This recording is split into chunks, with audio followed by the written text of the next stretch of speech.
Hi everyone, another posting from me around authenticity, whether it's about authenticity in context of individuals, teams or organisations. I've been busy researching and mapping out another online course called the 7 Secrets of Authenticity and how to map authenticity for personal effectiveness.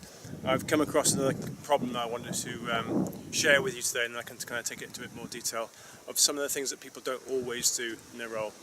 They don't always take enough time out to ask questions. Questions are so important. If you're experiencing coaching at all, you know it really is dominated by questions. Whether you have the answer or not is not really the point. It's whether you can ask the question. It's the question that really drives us. The answer can come as and when. And what I don't see enough when people try and be authentic is asking the question, A, where they're headed, so what's their direction? Because that's what authenticity is all about, that kind of direction and compass. And secondly, if they experience any barriers, they don't ask the questions to get around those barriers. It's too easy to say, oh yeah, that's fine. Yeah, we can't do that, you're right. Now, there's two questions I use quite a lot in my coaching and in my work, and I'm going to share them when I put the online program together, I think, is that the first question is, who are you being? That really sets that straight line agenda for you. Who are you being? Who are you being in work? Who are you going to be in this project? Who are you being when it wasn't going well? So it's a great question because it really taps in right at the top of that being. It's not a doing question, you see. It's not about actions. It's not about information, ritual or cliche.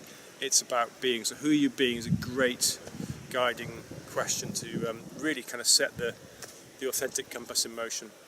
And then when you come across problems and barriers, which of course you will, authenticity isn't the answer to everything. You're still going to get barriers. If you deal with it in an authentic way, you can ask yourself another question. How do you know? How do you know what you know? So if someone says, oh, you can't do that, the question is, well, how do we know that? What evidence have we got?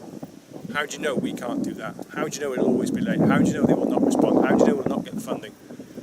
So it's a really great question just to keep checking on yourself. How do you know?